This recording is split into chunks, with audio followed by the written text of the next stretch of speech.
right now. Pittsburgh's best sports show is about to begin. Call us or tweet us. We've got things to talk about on the Ireland Contracting Nightly Sports Call. All right, thanks a lot, Erica, and thank you for sticking around for the Ireland Contracting Nightly Sports Call. Rich Walsh will be joined by Batko in a matter of moments, and you can give us a call. There he is right there, looking dapper tonight, 412-575-2600. You can watch us both tonight on the #1 Conquering Sports Showdown at 11:35 on KDKA. But right now, we are taking your phone calls, and we're going to start with Jared Jones. Brian, it's the big news today, potentially needing Tommy John surgery. He's going to meet with a surgeon on Tuesday. He's been out since spring training dealing with, right elbow issues, soreness. He was pretty much shut down, did some long tossing. Recently, everyone was kind of wondering, when is he going to be back? Targeting, potentially, we were thinking around June that he'd be able to pitch, but now that might change. And, we have some reports saying it's likely he's going to have Tommy John surgery. Some reports are saying, hey, surgery's on the table, and they're going to look at all options. But, shouldn't these options have been looked at the start of the season? Because I feel like they just basically wasted an entire season. Yeah, I know there are already some fans, Rich, starting to express some concerns about, hey, did the Pirates and their management screw this up? And the way this season is going with any number of on-field and off-field fiascos, they haven't exactly engendered the benefit of the doubt from their supporters. So, I mean, this is a tough one. I don't think we know enough just yet to really accurately say what happened here and who's to blame, if anybody is to blame. He might just be one of these star-crossed young pitchers who do throw with power, but, that can make you prone to some of these issues. I think back to, I think it was March around spring training time, where his dad was chirping a little bit on social media, Jared Jones' dad, about people being worried that he was going to be out for a long time. So maybe they were the ones who wanted to try to push through this thing. I don't know. We'll find out. We'll get a clearer picture. But anyway you slice it, yet another just miserable wrinkle to what's been a miserable season. Yeah, the guy throws hard, triple digits, smaller stature kind of guy. You would think that maybe this was going to happen at some point. More likely that a Jared Jones has this kind of problem than a Paul Skeens. Yeah, it's also going here on the heels of another great Paul Skeens start, but at the same time a depressing Paul Skeens start, because is it still a complete game if you only get to go 8 innings? Only the Pirates in their woeful offense would have us asking that question here on a Sunday night on the Nightly Sports Call. So yeah, the Jared Jones and Paul Skeens duo, Rich, we might have to start, unfortunately, making lists and trying to come up with some of the best Pittsburgh sports, tandems or trios that were supposed to be and never were. One that comes to mind, Ben Roethlisberger, Le'Veon Bell, and Antonio Brown in a playoff game. It seemed like those three could never quite get on the same page when it mattered the most. Yeah, there's no question. You might not see it. I mean, if he does have to have Tommy John, he's out for the rest of this year, then out all of next year. And who knows if he'll be good enough to even make you would think he'd be good enough to make the rotation, but who knows what the situation is with Paul Skeens, and that would be potentially the lockout year. So it might never happen again. Yeah, you already have, you've got national analysts and pundits sort of wondering, when does it behoove the Pirates to just move on from Paul Skeens because they aren't going to pay him what he's going to fetch on the open market? Is it the time right now? And you and your buddies on your golf trip too, Rich, wondering when is it time to trade Paul Skeens. I personally think that would make a brutal Pirates situation even worse, and I'd want to ride it out as long as I possibly could. But yeah, at some point, it is going to make sense to flip the guy before you lose him for nothing. And will he and his representation start trying to shake down the Pirates at some point because of just how disappointing this whole thing has been? So at least, one of the bright spots you just had in the, the news there, Bubba Chandler is continuing to throw hard and position himself for a promotion to the big leagues. But, man, there's still always going to be that what could have been factor with Skeens, Jones, and Chandler. Yeah, you potentially could miss an entire year with Skeens because of a lockout, which I think is going to happen. Baseball needs to reset itself. But, Skeens, you would think he would be flipped a year out when he's done, right? When his contract's up here in Pittsburgh. That makes the most sense. Try to get the most out of him. And just like you mentioned, I just went on a golf trip, and I had buddies say they should just trade him now. And I know people have said that, but this is what the Pirates do. They just kick the can down the road. When are we going to be in the present day, the Pirates being successful? It's always like, hey, 5 years from now, because I remember doing the show in 21 saying 2025 is the year. You can count on it. And this is one of the worst years that I can remember. Yeah, back then you're trying to project out lineups to go with, obviously the rotation has changed a lot since then, but it seemed like there would be some decent hitters in the pipeline at this point. There are not. That is probably the biggest mark in blemish on Ben Cherington's resume here as GM. So, yeah, I mean, I'm with you, Rich. I'd want to keep the Paul Skeens experience in Pittsburgh going as long as possible. But this season, they've just been so pathetic offensively that you already have people asking that question. Yeah. All right, we're going to take a break. We're taking your phone calls tonight, 412-575-2600 is the number. Back in a couple minutes. All right, welcome back to the Ireland Contracting Nightly Sports Call, right? This is our tweet of the night, the Xfinity Mobile tweet of the night. This is from Andrew Filipponi. Paul Skeens has allowed 2 or fewer runs in 10 straight road starts, second best streak in Pirates history. The Pirates are 5-5 in those starts.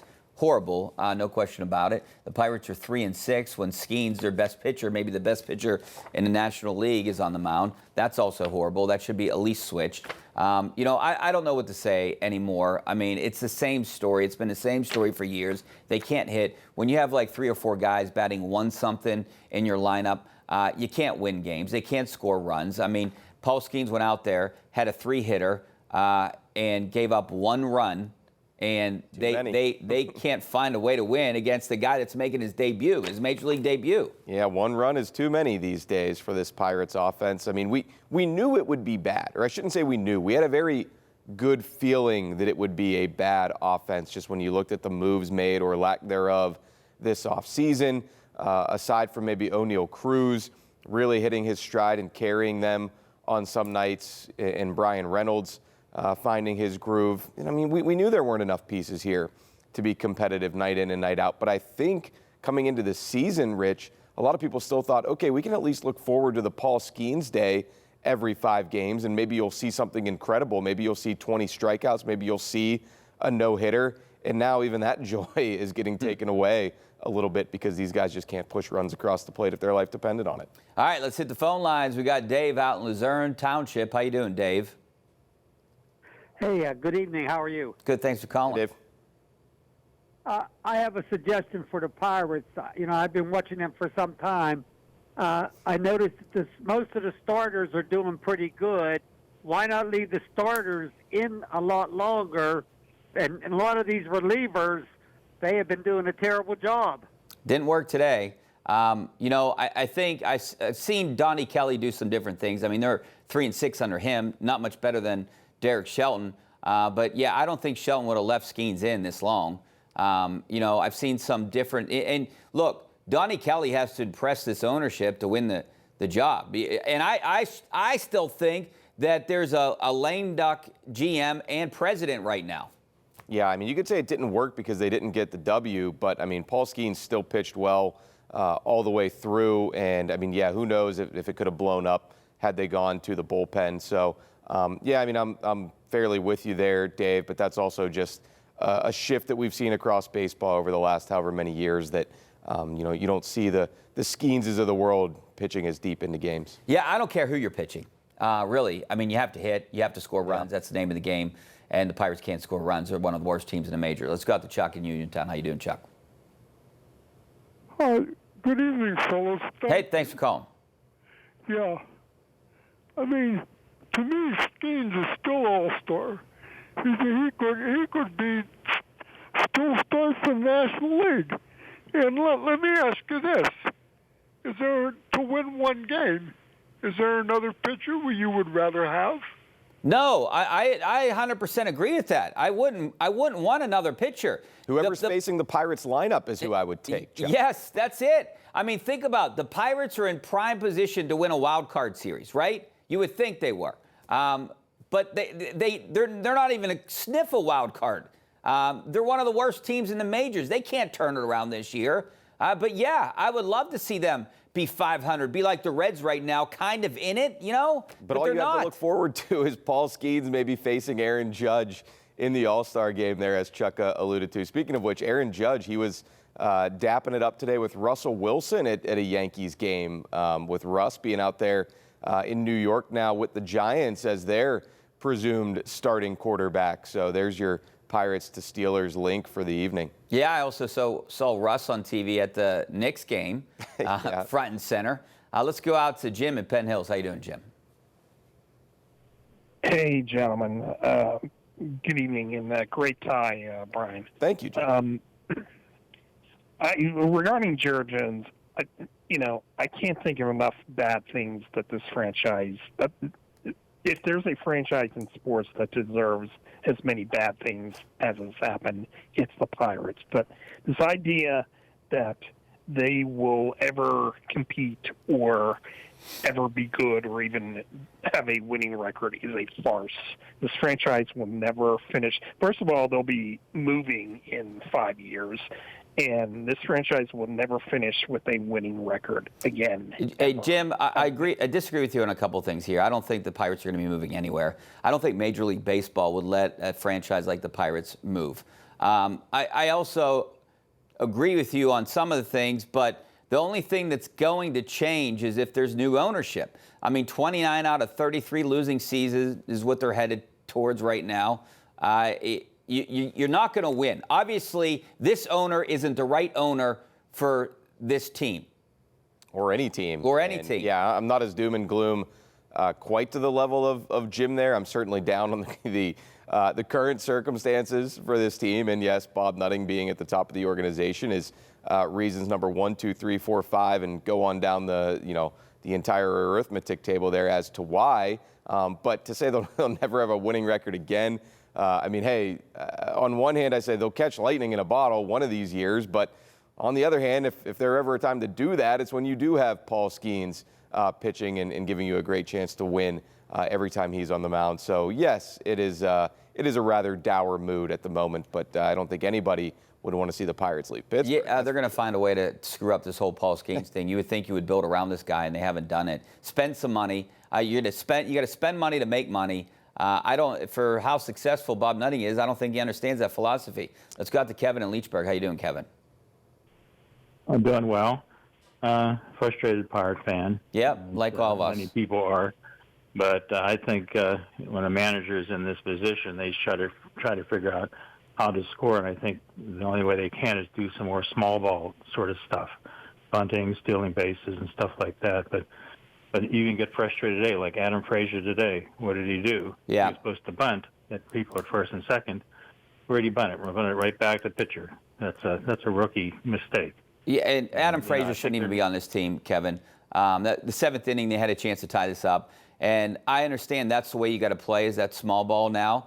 But it's a shame that they didn't do anything in the offseason. And that is the problem or the fault of the owner and the GM. I understand it's hard to get guys to come here now because they don't like the franchise or the ownership, unlike the Steelers. People want to play for Tom. They don't want to play for the Pirates because they're so cheap. Now they're going to have to overpay for guys. They got to do it. They got to trade for guys. They got to do something. But now you have a lame duck GM running the show, running another draft, right? I don't see how this guy can be here past this year. He's running another draft. He's been horrible at drafting guys. Skeens fell into his lap. And then what's he going to do at the trade deadline? I know we talk about this on the showdown tonight, but now he's involved in the future, trading guys away or trying to acquire guys. I mean, what is this organization doing right now? Yeah, I mean, the lack of fundamentals, too, though, have shown for this team really from the very first series of this season, to go back to our caller there. And that kind of puts a crimp in the plans a little bit when you want to try to manufacture runs a little bit in that way, which I do agree you have to do when you don't have the power hitters in the lineup to score runs otherwise. But, yeah, I mean, we've seen it from the beginning that this team is not great at some of the little things either. I thought that was one of the main reasons that Derek Shelton probably had to go. He's gone now, but Donnie Kelly can't be a miracle worker midstream here. Yeah, I don't think Jim Leland in his prime, Joe Torre, any of these guys could do anything. What are you going to do with this lineup? Not only do they not have power hitters, they just don't have hitters at all. They could have hired Terry Francona in the offseason, right, Rich? They should have. I agree. I mean, I thought for sure I was one of those people who thought, okay, and again, I follow this from afar. I'm covering the Steelers for work, but just seeing the Pirates from a distance, it's like I could have talked myself into Derek Shelton staying on one more season, but once a local legend like Francona became available, and then you see him go in the division, man, you're kicking yourself for a missed opportunity. And now, a couple months into this season, I don't think anything's changed on that front. And now you see a team like the Reds, who were comparable to the Pirates last year. A team like the Reds are 500, and you look at the Pirates sitting at 15-32 right now. Playing the Reds this week, Monday, Tuesday, Wednesday. We'll see what happens. All right, we're going to take a break. Back with more of your phone calls coming up next. Stay right there. Welcome back to the Ireland Contracting Nightly Sports coverage. Walsh joined by Brian Batko here today from the PGA. PGA. I wish. You know what I have in my mind. That'd be nice. The PGA, salary would be like a little better. Yeah, the PGA champ, Scotty Scheffler, he won today. He's probably going to win the U.S. Open. You'd never accuse me of being there if you'd seen me golf, though, Rich. Hey, Kevin Davis just tweeted me, said, medicine is an inexact science. Hindsight is always 20/20. Only way Tommy John surgery was right for Jones in March if they knew that there was a 0% chance he was going to pitch in 25. But you can't help but question the Pirates. I mean, you got to question everything they do. I mean, they screwed up the wall. They screwed up the bricks. They can't do anything right. They screwed up not getting a hitter in the offseason. I mean, so you have to question what they're doing. Everything they do, it seems like it's going to end up being the wrong move or the wrong decision or handled poorly.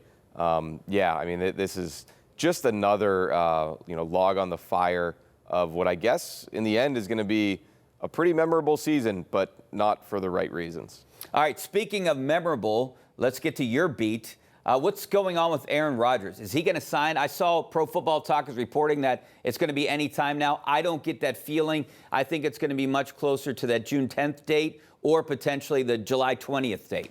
Yeah, I mean, this is the last kind of dead week before OTAs begin. I still tend to think he's going to sign after minicamp. That's kind of when the whole NFL sort of shuts down and everybody goes their separate ways. Wouldn't it be very Aaron Rodgers of him to sort of hijack the news cycle then?